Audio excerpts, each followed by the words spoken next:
สวัสดีพี่น้องยามมื้อเช้าพี่น้องจะเบิ่งนี่นะพี่น้องอันนี่คือสายไฟหน้าแซงนะพี่น้องเด้อ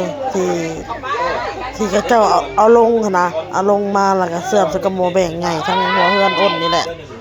แล้วมันนี่แหละหน้าแซงคือจบไปแล้วก็คือต้องกู้ขึ้นมาเมียนพี่น้อง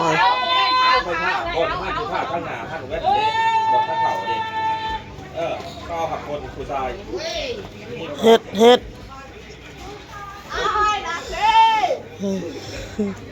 ไปหมอไปซอยเพิ่นเก็บเฮือนละ1คนนะพี่น้องเด้อเฮือนละ1คนเนาะไปซอยเด้อพี่น้องเด้อเฮือนละ1คนขอละครอบครัวละ1คนพี่น้องพอแอนั่นไปซอยแล้วพอแอซอยแล้วคือคนนั้นบ่ได้ซอยเพิ่นให้เฮือนละ1คนแต่ว่าคัดสิลงไปซอยก็บ่เป็นหยังพี่น้องได้นะพี่น้องเนาะ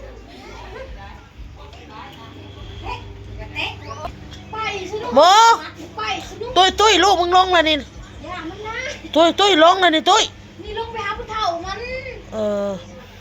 ได้ไปหาผู้เฒ่ามันอยู่ไปรถลูกไปรถคือคนหน่อยแต่เนาะบ่ได้หน่อยเด้อคนหลายเด้อพี่น้องเด้อหลายอยู่ลุ่มเพิ่นยังขึ้นมาบ่หมดยับออกมาจูๆกันอยู่หั่นน่ะ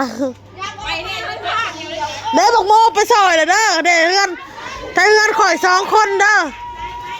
ซอยเบิ่งซื่อ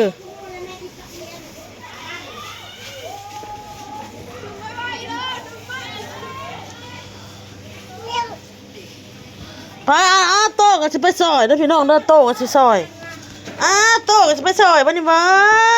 เนี่ยทุได้แม่ทุได้แม่ทุโอ้ทุโต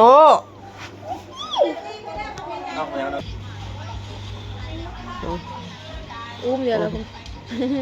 ไปซอยเวียกหรือว่าไปบ่ได้เวียกนะคะมันให้พอเฒ่าอุ้มเนาะไปดึงซอยดึงเมียนได้มันมีจักสายว่ะ2สายบ่สายพายมี4สายนั่นน่ะดึงขึ้นมาเทื่อละสายเอามาเฮือนเลยผมแนวใดมันสิได้ไปฮ่องกงว่าซั่นแนวใดมันสิได้เงินว่าซั่น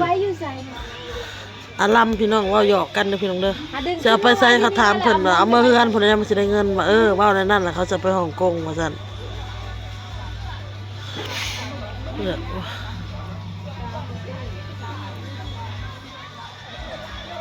ึงหยาน้องสะใภ้คอยพี่น้องสบายดีพี่น้องน้องสะใภ้ผู้นี้เนี่ยแม่นนั่งตุ้ยพี่น้องคู่กับนั่งกุ้งเขาแหละแต่นั่งกุ้งบ่อยู่แล้วนั่งกุ้งอันนี้ไปถึงสวรรค์แล้วพี่น้อง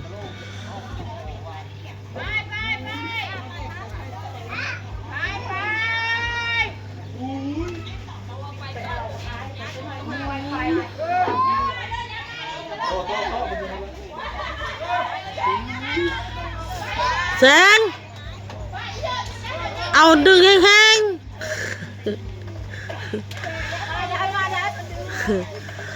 เด้หัวหน้าทั้งหน้าผู้เสื้อสีบัวผู้ไปแล้ว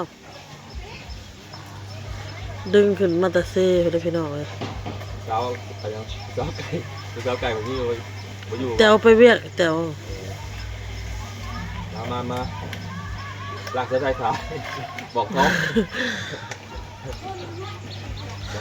เขาจะไปเก็บขอนะสร้างไว้ได้สายไผ่นี่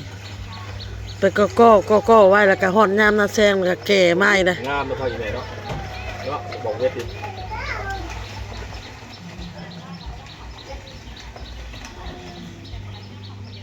ต่อปีต่อ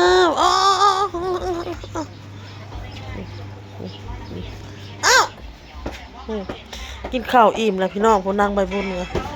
เซ็ตเจ็บได้ใบบุญบ่เห็ดลูกขี้ถี่ตายแท้ขี้ถี่แท้เฮ้ยมุงใบ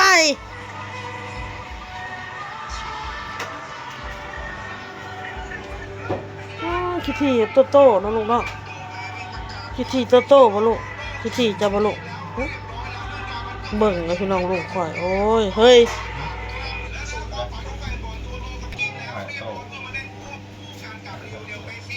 สบายดีสบายดีต้นเรียกเรามาพักใจพักสมอง เพิ่นเว้าคือเพิ่นอกหักนะพี่น้องพักใจว่าซั่น เมื่อยได้ว่าครับไม่สู่ เหมือนตายนี่บ่ FC เว้าเจ้าขี้คร้านว่าซั่น เพราะว่าไอ้โลกมีคนขี้ข้านมุ้ยคนดุแล้ว อ้าวน้องนั่นนี่ค่ะน้องลูกนี่ค่ะแพงน้องมาลูก ใครอยากว่าวยังกาว่าวเนาะโตดอ อ้าว บอก สิ ว่า เด้อ จะเอาอะไรบ้างมา น้องแบงค์บ่ได้เข้าโรงเรียนเด้อผักเลยพี่น้องโรงเรียนเพิ่นปิดเทอมนะ บัดเดียวจะเป็นดินสายไฟ นางใบบุญก็เที่ยวแต่แอบไม่เฒ่าสักเครื่องพี่น้องไม่เฒ่าจีดสักแล้วละอ้นก็สิสักคือกันมึงมีแต่เครื่องมึงในเฮือนนี่ กำหุงเนาะตะเพียงเนาะ เบิ่งนะโมพี่น้องใหญ่เป็นบ่าวเลยเด้อนะโมนะเมนใหญ่เป็นบ่าวเลยเด้อถ่ายรูป ทุกเข้าไปเลย ทุกครับโอ้ยคนไทยทุกครับไปอยู่อะนะใส่เกาะอยู่ไทยอยู่จังหวัดใดเกาะตุ้ย วัดจันทร์ อยู่จังหวัดจันทร์แล้วพี่น้องเด้อเพิ่นไปอยู่สวนบางไม้กับผัวเพิ่นอันช่วงอ้นไปไทยเมื่อกี้นี่เห็นน้องชายโทรมาจะมาละยองมันก็ผ่านจันทร์จะคือบ่โทรหาเฮาว่ะพอสิแวะหาเฮาแน่ว่ะบ่แม่นพี่น้องเอ้ยเพราะว่าไปตอนไปช่วงนั้นมันเฮามีนัดกับเฒ่าแก่เนาะเฮาพาไปเบิ่งเวียกหั้นนะพี่น้องมันก็เลยได้ฟ้าวไปพี่น้องขนาดอยากเล่นทะเลยังบ่ได้เล่นนะ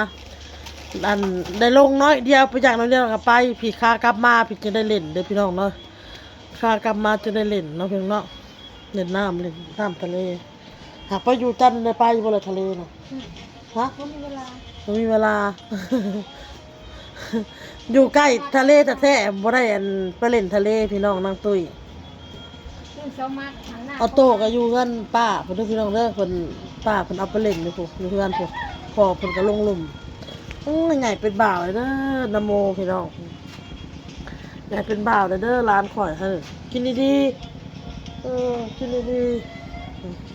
ๆบ่ให้อุ้มบ่ให้จับนโมพี่น้องเดี๋ยวนี้ให้จับแหละ ก็ช่างเลยไอ้ช่างเลยโอ๊ยนางใบบุญกับบ่หายจับเนี่ยกำลังมีแต่แอบแต่ไม่เท่ามีแต่หายใบบุญนะพี่น้องแอบแต่ไม่เท่านะโมนี่ก็บ่หายจับเดี๋ยวนี้หายจับแล้วเดี๋ยวนี้ฮะหายจับแล้วหายจับให้นังแล้วมาบายมาถ่ายรูปมาถ่ายรูปบายมาเร็วๆจะชวนมาจีดไปหาหน่อไม้มากินยังสักเครื่องอยู่พี่น้องเลยหาหน่อไม้มาแกงก็ต้นเพลหาหน่อไม้แกงต้นเพลโอ้ยบังมันละบ่เห็นจังเลยน้ำหมูน้ำเมย์ไปแล้วพี่น้องไอ้คลิปนี้ก็ได้ ก็